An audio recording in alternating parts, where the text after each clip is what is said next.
right, Lagos, let's get into conversations. My guest is seated Preeti. Let's talk about electoral reforms, shall we? Welcome to Hard Facts.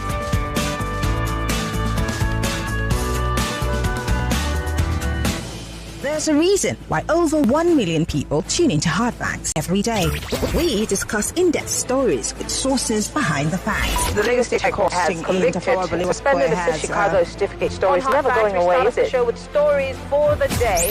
You hear diverse voices and opinions. Husband was a magician, and she was meeting campaign with the husband, knowing that. You should not put happy because there is nothing to happy about. Yeah, it's quite pathetic the way the country is going. We distinguish each story accurately with analysis. It's Hard Facts with Marianne Okon on 99.3 Nigeria Info.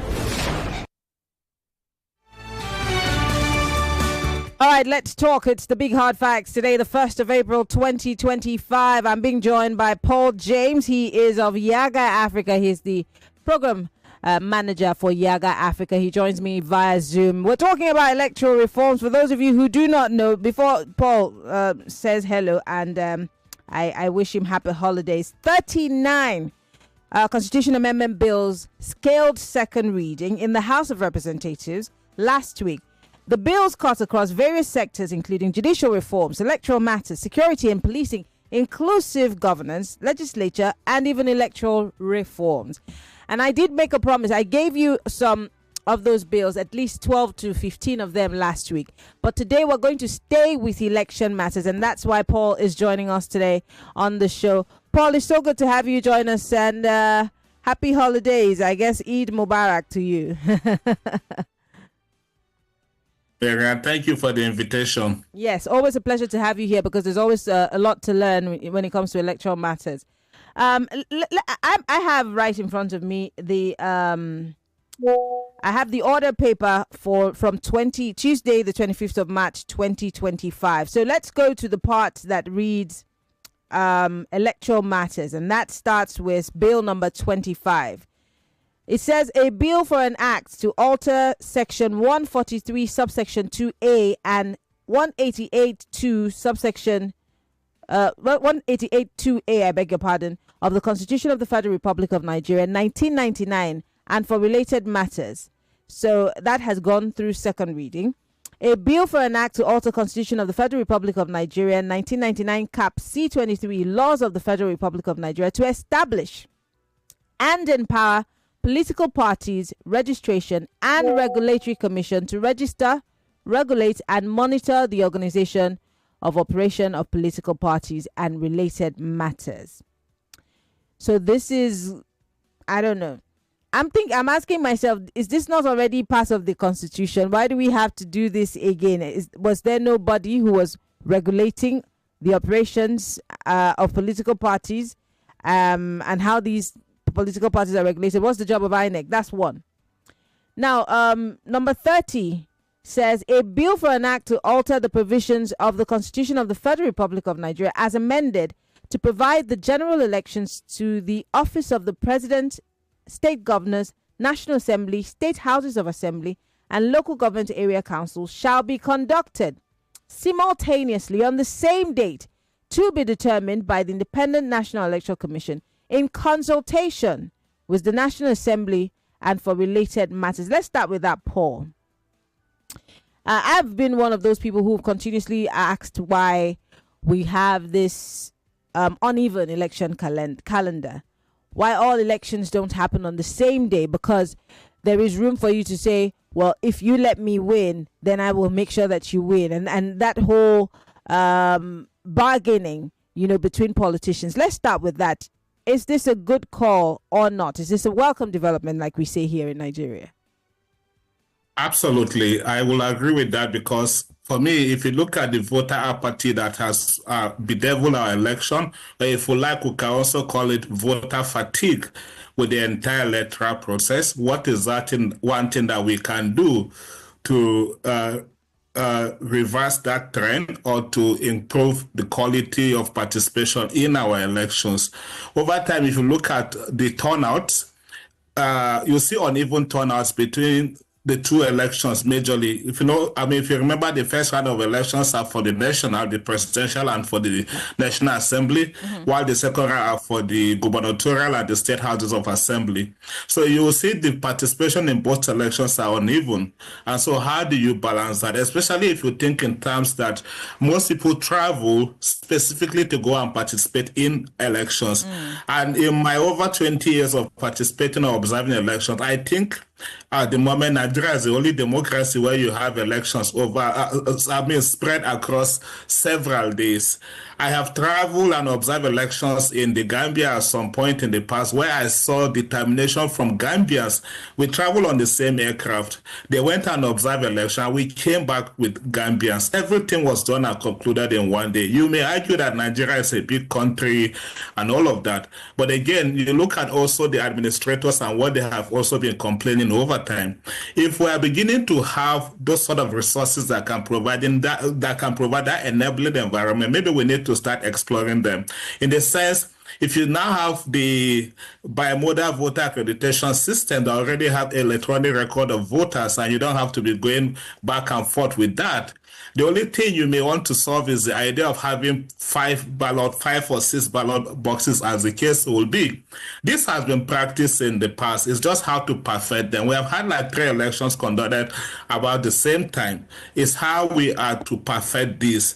And again, there are 101 ways that we can make this happen. And I am sure the commission is also determined. It has expressed that willingness because the political economy of conducting an election, especially having to conduct it like 2 times, even the commission staff will be tired. Forget about the monetary benefits of participating in election, but truly it takes a lot from you, from the election commission, from the election observers, from every stakeholders.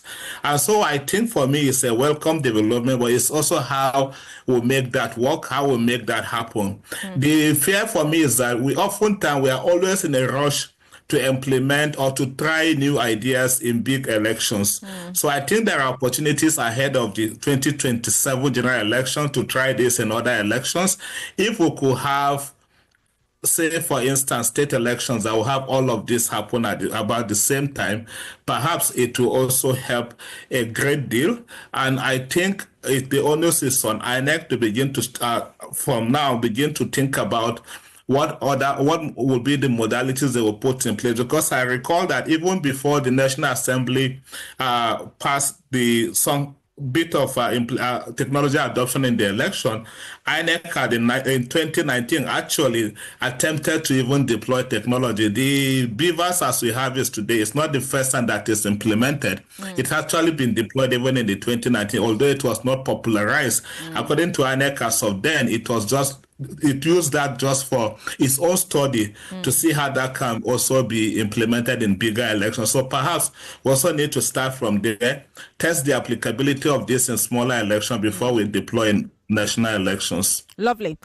Let's move away quickly from that and go to another bill there that says that, which ties to something that's been happening recently with the People's Democratic Party, a bill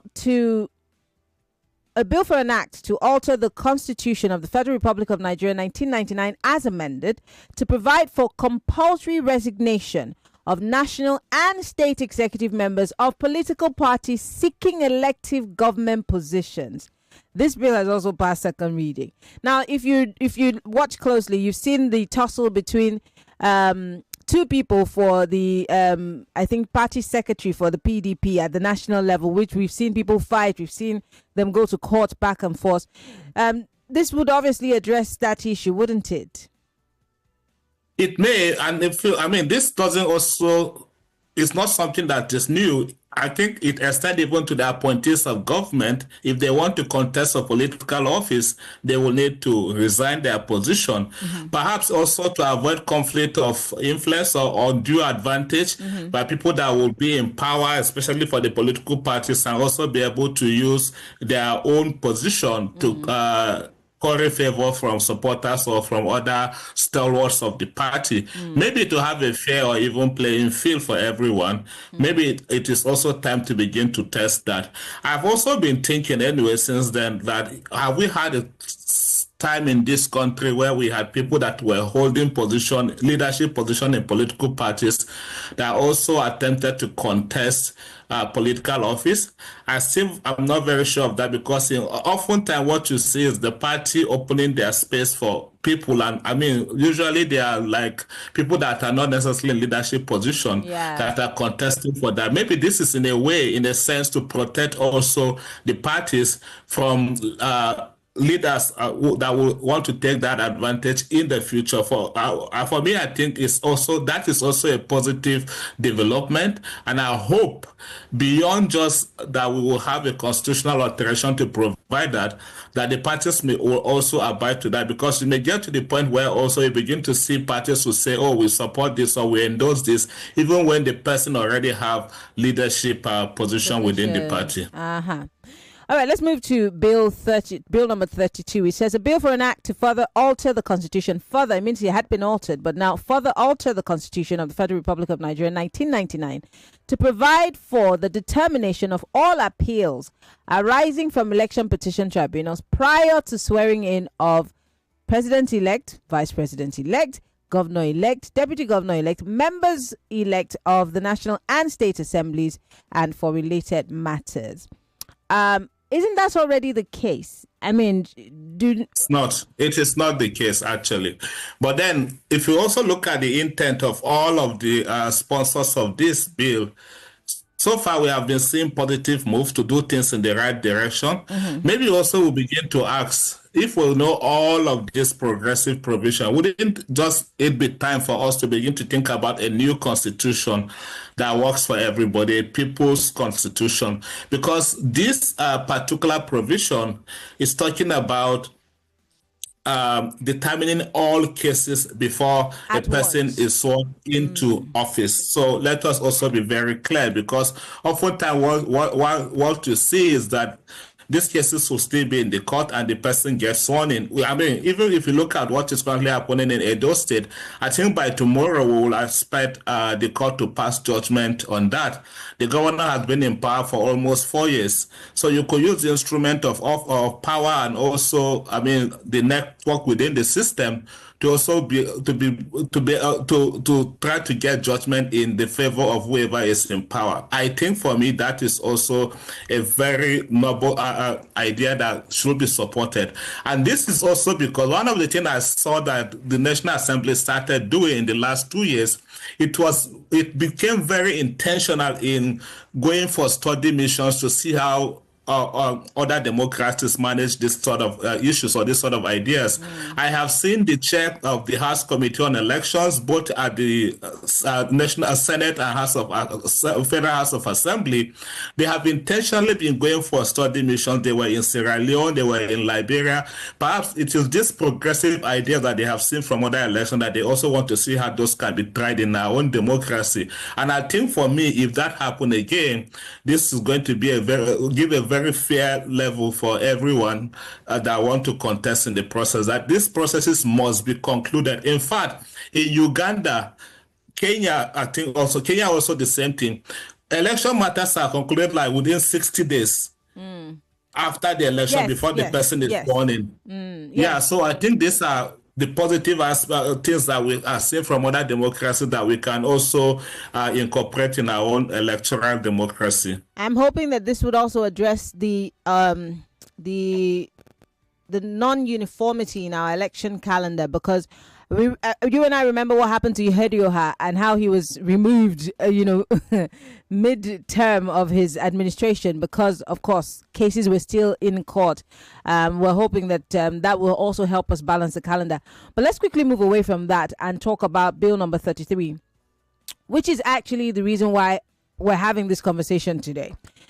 This says a bill for an act to alter the provisions of the Constitution of the Federal Republic of Nigeria in 1999 as amended to vest the Independent National Electoral Commission, INEC, with the powers to conduct local government area council elections and, for related matters, Honorable Ike Gwanu Onyinye Ugochinyere and 24 others were the ones who proposed this bill.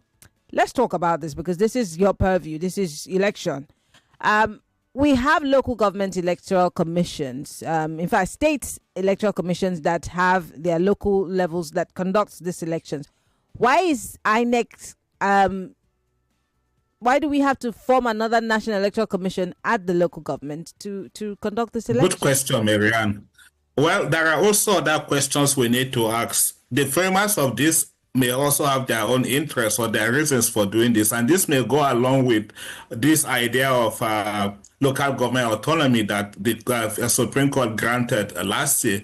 And I also don't think, I don't want to also think that this is also just to see that some persons are trying to push for an all-land reform that also will include elections at the local level. While that is positive, we also have to look at that vis-a-vis the idea of separation of powers. You have the state, the federal, and within the framework of what the state will do is managing local government elections. At the moment, if there is one thing that has been a bone of contention, it's also about security. States are already asking for to have their own state police and all of that, and now you want to take that off them.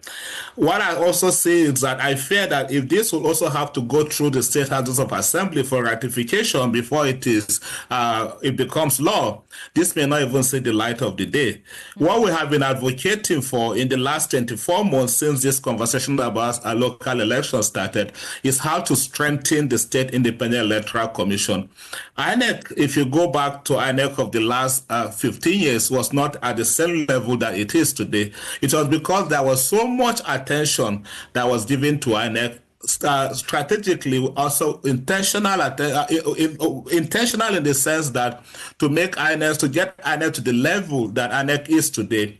Do Nigerians completely trust INEC? I will tell you, if you do opinion poll now, the response will vary. And so, I mean, if INEC started from somewhere, it got to this level, where up to this level, we've not attained 100% trust on the ability of the commission to manage our elections, then we also have to think in that direction for the State Independent Electoral Commission. I agree, if you look at the sort of powers that they have in the Constitution, the appointment and all of that is done by the state governors. But how do we... But the appointment at the national level is done by the president, who also has almost the same sovereignty as governors. I was trying not to even... I was trying to dance around it, but yes, same ideas, same issues. The concern every day is about their independence at the state level. If you look at the provisions of the electorate, like I keep saying, to be honest, if we're able to streamline or have the same electorate across all states, you know, at the moment, every state has its own electoral law. And based on that, in fact, I had observed election in one of the southwestern states that people didn't even know the candidates for the election until like 2 weeks to the election, because that is what the electoral law provided. Campaigns for the elections were not conducted until 2 days to the election. This is a we have to go on a quick break. I'm so sorry, Paul. Let's go on a quick break. We'll be right back so that you can talk more. Stay with us. 99.3 Nigeria Info. We'll be right back. The question is not why South Africa. The real question is how you South Africa. How you'll come across 1,000 tongues that all speak in one voice. Welcome. How you can wake up with one foot firmly planted in the Indian Ocean and the other in the Atlantic Ocean. How diamonds and couture are but a stone's throw away from the safari. How your tongue will visit 1 million destinations on one plate. How your feet will sway in djembe, your torso in amapiano, and your mind in bliss. How crystal clear rivers flow in the day and crystal flows in the night. Whoa. We know this because this is how we South Africa every single day. And this is why we invite you to South Africa with us. So come see, touch, taste and feel South Africa. Come journey with us. Visit www.southafrica.net and see for yourself. You can't choose when you get sick, but you could choose an HMO that helps you live more life.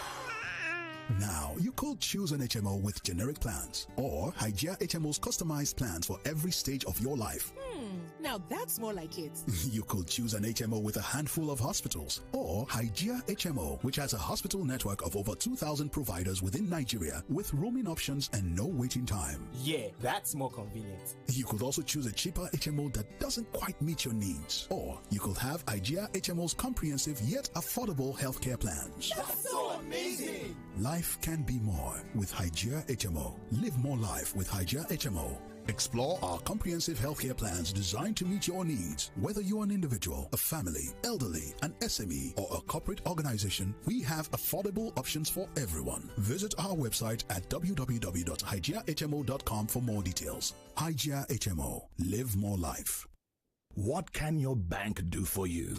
Meet Jane, 25 years old. She's been having troubles acquiring a loan from her bank. This is not okay at all. I've been on this queue forever, and you're saying I should fill another form. What's going on? What can your bank do for you? Meet Frank, 27 years old, held up in traffic and making fruitless transactions. Mama, I have saved the airtime, even the electricity charges. I don't know why it's so difficult making this payment.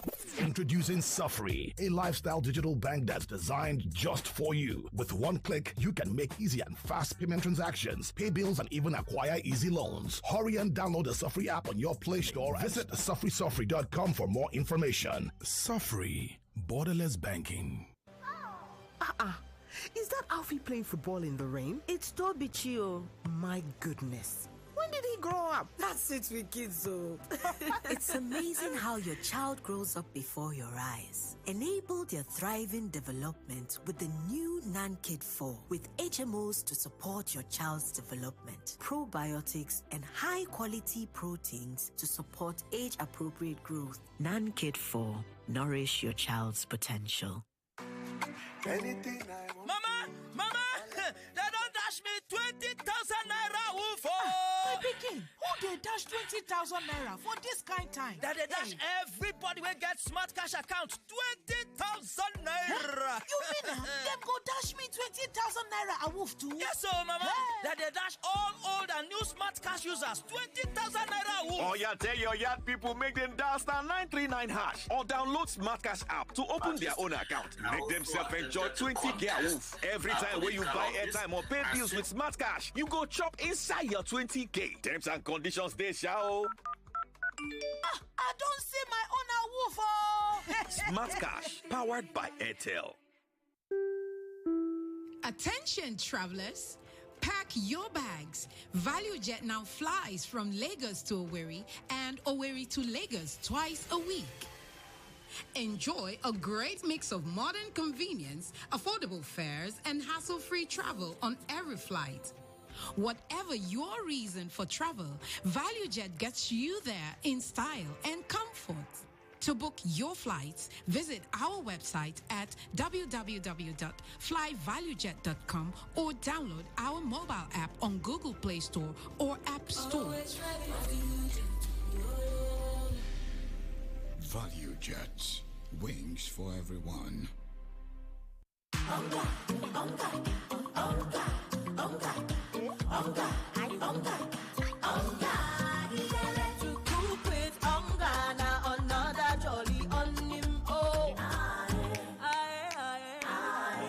Happiness for everyone is when you cook with hunger. The aroma and taste, it is sweet my belly. Hunger for ogbonge taste and aroma. 99.3 Nigeria Info, your number one station for talk. Let's talk.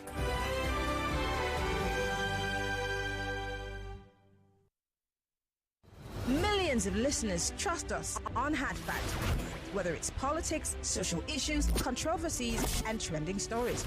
You know we're credible and objective. It's Hard Facts with Marian Okon on 99.3 Nigeria Info. Yes, it's still the big hard facts on 99.3 Nigeria Info. We're talking about the 39 bills that have scaled second reading on the floor of the House of Representatives. And I'm looking at the order paper from March 25th, 2025. But most importantly, we're looking at the electoral reforms part of those bills. And before we went on that break, of course, joining me to have this conversation is Paul James. He's the program manager for Yiaga Africa. Always a pleasure to have him here with us, of course, to talk about issues relating to elections and electoral reforms. Before we went on that break, issue of elections by national should be an issue. Now, also that we may get off that if party is in power, party will sweep all the local government, seats. There's hardly anywhere in this country where at least one local government is given to the opposition or any other random party. So, I mean, that's also a case that some of these people make. So, whether you bring INEC in from the national or you allow for states to have this election, what does it really change? Well, Marianne, I have to land on the last thought to say that there is actually a way you can fix this. And the Electoral Act as it is now had provided that. It's just to get the states to adopt the Electoral Act. I think Section 153 or 164, can't remember exactly, of the new act, had encouraged the state to adopt that because this is also what is currently implemented for the FCT. Mm-hmm. If not for the new Electoral Act that now proposes 4-year tenure for elections into the FCT will have had elections this year. I mean, this year? Yeah, this year. Now, INEC is pushing for FCT election to February of 2026, which will make it 4 years. Other provisions of the Electoral Act is about also things like timeline, notice of election to be issued 360 days before the election, funding for the election 360 days before the election. So there are these key provisions that if you provide to the State Independent Electoral Commission, I mean, they will adjust. They will be forced to do what is right by the people, because if we give them resources way ahead of time, if we give them also the enabling field to be able to do what is expected of them, they will do that. In October last year, Yiaga Africa organized a public event in Abuja where we had just after most of these elections, because we tagged the year as a super year of election. Mm-hmm. So just after most of the state local government elections have been conducted, we invited the State Independent Electoral Chairman to Abuja. About 7 or 8 states came for that review meeting. And one of the states, we asked, how was the election? The election just held like on a Saturday, and we were like, how was the election? The chair just started laughing because even the chair could not believe the outcome of that process. One of the chairs said that they were just constituted barely 6 weeks to the election to manage an election for the state. Another chair said, they were simply told what to do. What to do implies who should be the winner from that process. Wow. Yeah, so if you look at the impunity happening at that level, I get the sense of why the proponents of this bill are saying, can we go this way? But even the person you want to give this to had also complained several times that they are overburdened. And that is why I'm beginning to see the idea of introducing political party monitoring regulatory commission that is also part of the bill.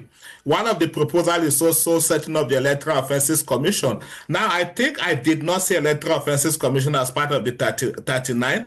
I have to go back and look at it again, because some of the framers of all of this bill do not believe we should have an Electoral Offences Commission bill because they think we have so much of commission and it will be duplicity of efforts. They were like, their argument is that ICPC or EFCC could do what is intended for the Electoral Offences Commission to do, that they just need to be empowered. If that be the case, then we should also think about how do we empower the State Independent Electoral Commission to be truly independent from the grips of the state governors. And like I said, if we study the Electoral Act carefully, and if the state will agree to adopt the Electoral Act, then we will pass that level. The commission has said it is overburdened, that it is doing too much. It is not for a lot. Have argued, what do they do in a 4-year window? Because truthfully, for states that don't have election, you begin to imagine what do they do in the fallow season of the election. But that is not also for us to go into that argument. But I want to stay on the point that we need to begin to see how to strengthen the state and not to reduce the powers of the state. And for me, this may also be just one of those conversations we want to have at the National Assembly, that we attempted to do this and it didn't work. Because in the current proposition, there is also a bill to remove immunity for vice I think vice president, governors, and all of that. That I am sure it's not going to. That has been dropped. If we are not exactly the point, so it's also about individual interest. I am sure it's just a matter of time before you hear that this bill has also been dropped. One last one before I bring Lagosians in, because people want to ask questions, they want to call. There is a bill for an act to alter the Constitution of the Federal Republic of Nigeria 1999 as amended to provide for the regulation of timelines by electoral act and for related matters. And it's something that you mentioned, these timelines. For example, I've witnessed the Anambra elections. I reported in that the elections that Soludo won. And then of course the Osun, the Ondo elections. These elections are not timed. Even Edo State. How easy will it be to regularize? Because it means that somebody would opt to have a chunk of his tenure chopped off for the benefit of the whole country, to have a regularized timeline and a regularized calendar. Do you see any Nigerian politician, as we speak, willing to sacrifice 2 years or maybe a year out of their tenure? We have to come to that point and have that agreement, because truthfully, for me, I think it is the best way to go. It cost INEC almost about the same cost to conduct a state election as they will manage national election. Not just even INEC. If you think about even the other bodies that also work around elections, every election you hear security will tell you we deploy 33,000 people, 50,000 men. Where are they pulling these men from? They are pulling them from other states. And when they pull them, think about also the security of those states. They will suffer for the period that these people will also be away. If we will get to the level where all elections will be conducted in one day, I think it will be better for the country. Now, what is also happening, because you got just a state election, the pressure is much also on the commission. In the last election in Edo and Ondo, almost every big man, quote and unquote, you could imagine in Nigeria was in those two states. So imagine the kind of pressure it will bring to the state, because you will be thinking about providing security to these politically exposed persons. You'll be thinking about providing security to the state itself. You'll be also thinking about providing security for the election. Even the commission staff, you don't know the level of influence that some of these personalities also will have on them, and the kind of pressure that comes with that. In one of those two elections that happened in 2024, the commission actually reached out. There were statements that were put out by the civil society organization. Those statements came out because it was the commission that reached out to CSOs and said, hey, you need to help us and make some statement about what is happening. So we cannot continue to have that in our elections. And because of that, what you are also beginning to see is that the level of political participation is dropping. Politicians don't even care. They don't engage in political campaigns. They wait until a few days to the election. It is on record that the election that held in Ondo, political party campaign started from the 15th of October. The election was on the 15th or 16th of November. So barely a month to the election. And what was the quality of those campaigns? Attacks on personality. They were not even engaging the people. We have gone to a level in this country where politicians don't even care about what we used to call debates, campaign debates. Because as far as they are concerned, it's a done deal for them. They have schemed out their way of how to manipulate the process. So maybe when we get to the level where all elections are conducted in one day, politicians will rather sit in their backyard to try to see how they will win their own election, rather than going in the name of going to support their party in another state. So I totally support the idea that if we can get to that level, that people can make sacrifice for the interest of our country, for the interest of our democracy, to have elections in one day, it will reduce the cost of election. Okay. Well, Lagos, let's talk. We're talking electoral reforms and what should happen in the coming elections or the next election cycle. And we've looked at some of these bills that have been proposed on the floor of the House of Representatives. Well, some obviously have been dropped, but which would you throw your weight behind? And all of the things that we've talked about here, which really concerns you the most? Let's talk. 0201-277-0993. That's the number for you to call. 0201-277-0993. Most importantly, I'm asking which Nigerian politician is going to let a chunk of his time in office be cut off so that the election calendar can be regularized. Hello, welcome to Hard Facts. Good evening, Nigeria. Good evening. What's your name? Where are you calling from? My name is Prince Wise, calling you from Amodofri. Go ahead. The bill they were talking about is a nice one, but all the elections can it take place in a day? And when you see Nigeria politicians, they did what is true for them. As it is now, if you set truth to the National Assembly, it's okay by me. But majority of Nigeria politicians are potential election rigger. Only the master rigger already become the winner. Even after the election, they will go to court. If you favor you at the court, you say, yeah, the judiciary is the last work former. But if they don't favor you, you condemn NEC, you condemn the judiciary. And judiciary is part of democracy. For me, if Nigeria politicians behave well, the some corruption, it will get better. Good evening to you, Lady Ham. All right. Thank you very much for calling. 0201-277-0993. That's the number you should call. We're live on Facebook and on YouTube. My guest is Paul James. He's the program manager for Yiaga Africa. Hello. Welcome to Hard Facts. Hey, Miriam, how are you doing? Good evening. This is Jonathan is my name. Go ahead, Jonathan. I don't know whether in that reform anything was talked about registrations of new voters. If it is not talked about, let me say it must happen. It must be a continuous thing. It's not a thing that will open a window. Immediately you hit the age, you should go and get your voter's card. That should also be part of the reform. Thank you. This is one of my advocacies, Jonathan. Yes, this is one of my advocacies. Yes. Another reform is this. Any party that cannot display that has agents in every polling unit should be struck out. If you cannot display or proof that you have your agent in every single polling unit of this country, that party is not ready. It should be struck out. Okay. All right. Thanks very much. Thank you very much, Jonathan, for calling. Ladies, please do not call your line because your number is not working very well right now. So call 0201-277-0993. Hello, welcome to Hard Facts. Hi, Lady Miriam. How are you doing? I'm good.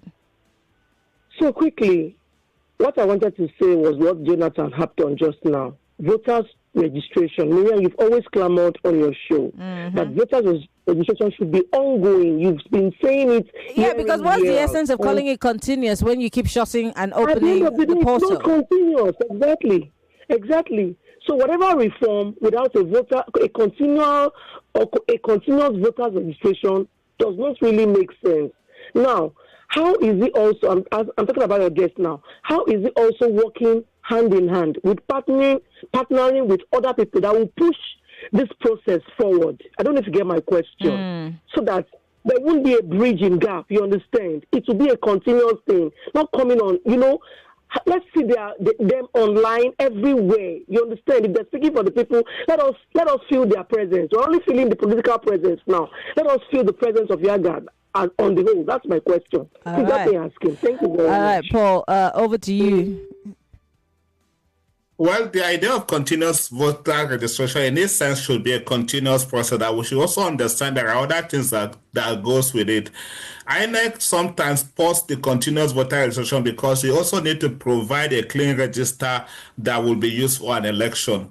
And in providing the register, they also share with political parties for their record and validation. So for the commission, what they do is within the framework of the window of an election. For instance, we have election in 2027. The commission starts like 18 months before that election. I think they are starting, if not this month, they are starting in this quarter, second quarter. If not this month, maybe in June, they will open up the national process of continuous voter registration, which will continue until June or July of next year. June or July next year, because you need also like 90 days. These are all things that that are in the law. So it's not the commissions just deciding to cut off or not cut off. Electoral Act provides they need about 90 days to clean up the register and get it ready for the next round of election. But attached to that also, as they finish this election, they go into doing off-cycle elections. And for those off-cycle elections, you also need to suspend voter registration so that you will use the register as it is from the national election that was just conducted to do those elections. So if you go back to the Anambra election of 2021, for instance, 2022 or 2021. 2020. Yeah, if you also go back to the, you realize they did continuous, but not for so much because the commission need to suspend it at some point. Do cleanups. Cleanup here is doing display claims and objections, and after that they would then give the register of voters to political parties before they then plan for the election. And we should also know that elections are planned based on the number of voters on the register. So at some point you also need to sit back, take stock, know how many is there and how many can also accommodate your budget. But that is not making excuses for the commission. I agree that this should be a continuous process and we should not deny Nigerians the opportunity to participate in the process. There was a question also around the permanent voters card. Yeah. I think we should get to the level where we should begin to think about even taking them off our elections if we are truly looking at how to cut costs of elections. I say this because our records are already captured on the beavers. If the records if beavers can pull back our record, all we should be bothered about when we go for election is any means of verification. So if you have your national ID card, your driver's license, even school ID that has your name, and then a commission can pull up record from the beavers that also matches the record you are providing on any kind of ID, the person should be able to vote. And I think that is also one of the proposals that NEC is putting before the National Assembly. We should get to the point where we don't need a voter's card to participate in the election, because that in itself is disenfranchising Nigerians. Sometimes, INEC don't even get to distribute this voter's card to everybody before the elections. If you don't have it, you don't participate. Sometimes you go to election day, some persons, their records don't match. So we should get to the point where we take off voters' card and begin to think of any means of identification to participate in elections. Okay, interesting. Let's go back to the phone lines. Hello, welcome to Hard Fact.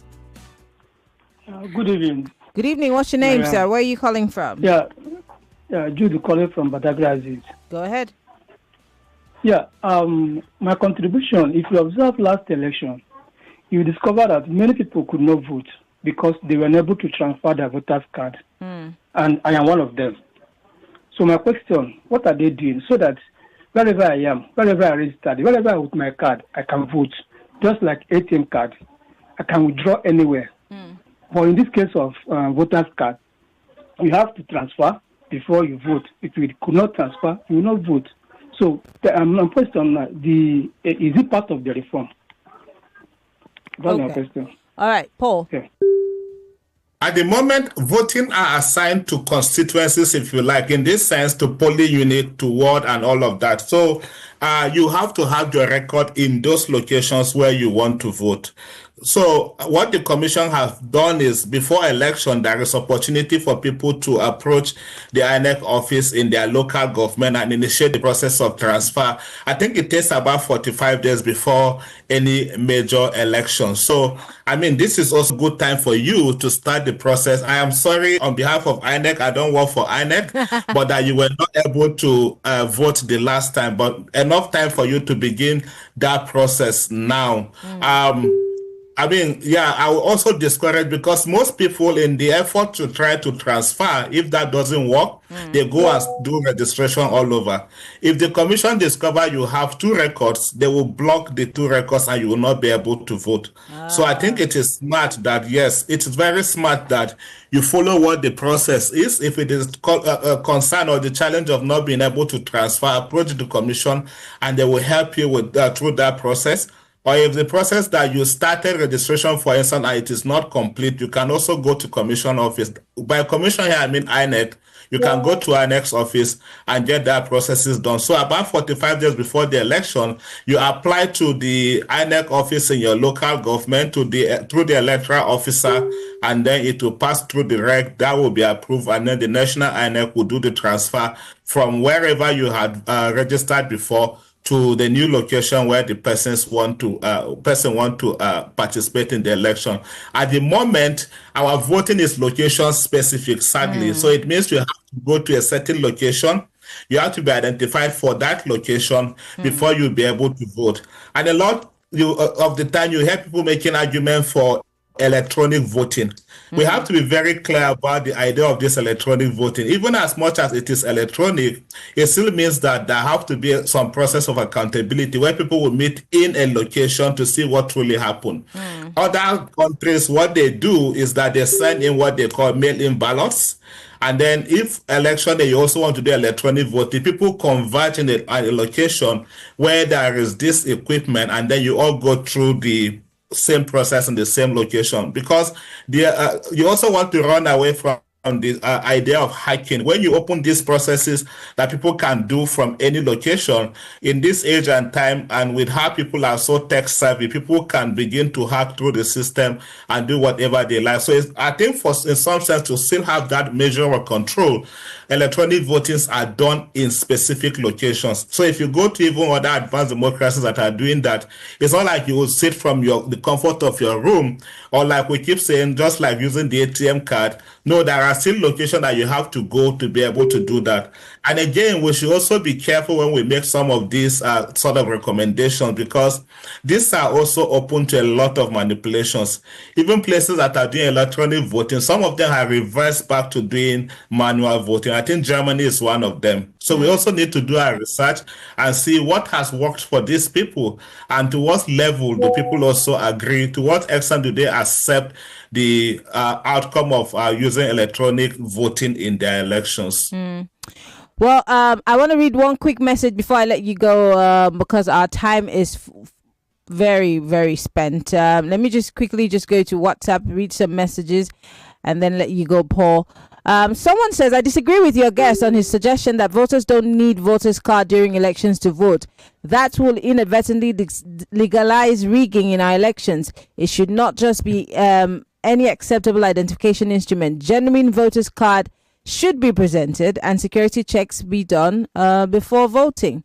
Another person here says, Marianne, my question to your guest is that does he think about the numerous political parties? Will it not be better if reform cuts, if the reform to cut costs also includes reducing participating parties to their barest minimum? Japheth from Lekki. That's my last question. And you have just 20 seconds to respond, Paul, before we go. Well, it's about the political parties. So something about electoral democracy is this idea of inclusion. You want to see three elements in election: inclusivity, accountability, and transparency. And when you are talking inclusion, you want to open space for everybody. I agree that there should be some level of control, especially for political parties. The advice has always been that they should operate within the remit where they think they have the capacity to do. If I don't have resources for national election, I should do for state election. We have to go. But it's not the idea that we should start stopping them because we want to cut down political parties. As much as they meet the requirement, they should be allowed to be registered. All right, Paul James is the programs manager for Yiaga Africa. Paul, always a pleasure to have you on the show. Thank you so much for coming, and I hope we can keep having these conversations going forward.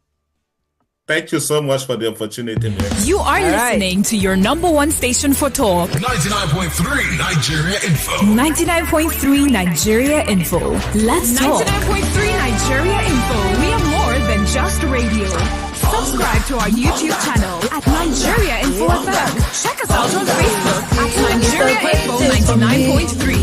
Follow us on Twitter at Nigeria Info FM and on Instagram at Nigeria Info FM Lagos. Update as it happens. 99.3 Nigeria